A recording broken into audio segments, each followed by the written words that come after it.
үйде әкеңнің, анаңның сөзі, әжең қашықта тұра ма, каникулда іздеп бар, аналар жіберіңіздер. Бізден қазір аналарымыздың өзінен қайталап айтамын, өте көп қате кетіп жатыр. Баламызды мына совхозновыйда тұрған, немесе Бекқұл бабада тұрған, немесе ана Швейцарияда тұратын әжесіне жібермейміз. Біреу ұрлап кетеді, біреу қорлап кетеді, жолда жоғалып кетеді деп, өзіміз мына балдарға үрейді салып отырмыз. Ал баяғыда әжелеріміз қалай жасаған?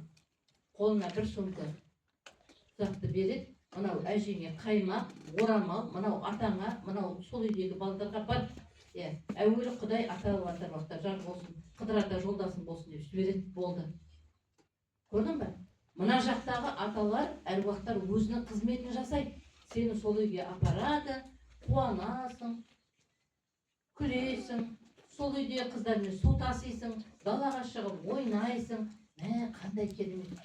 Үйге келем дегенше сен басқа адам болып келесің. Сенің мына өрісің, ойлау қабілетің, мына екі жақтағы тұрған санаңда, міне, мына жақта 15 көз бар, қыздар, тыңдап алыңыздар. Мына жақта 15 қыз бар. Міне, мына санамыздың 30 көзі өзінің жұмысын жасайды.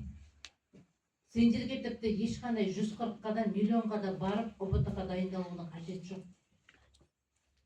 Түсіндіңіздер ме? Адам баласының санасының 30 көзі бар. Біз соны өзіміз жауып жатырмыз. Сендерде шын мәнінде қыз балдар ондай тәкаппарлық мінез жоқ, көкем, айналайындар.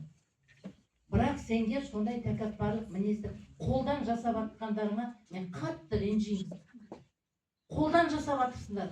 Бір-біріңе тұрпайы қарау, апайды менсінбеу, класста қызды менсінбеу. Фу, вообще сол қызды айтпашы, тасташы.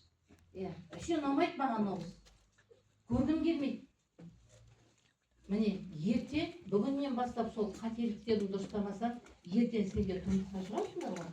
Сендер де бір күні ана боласыңдар. Сенің қызыңа немесе балаңа сол сөзді біреу айтқан кезде, сен келіп оның анасымен ұрсасың. Бірақ сен ойламайсың.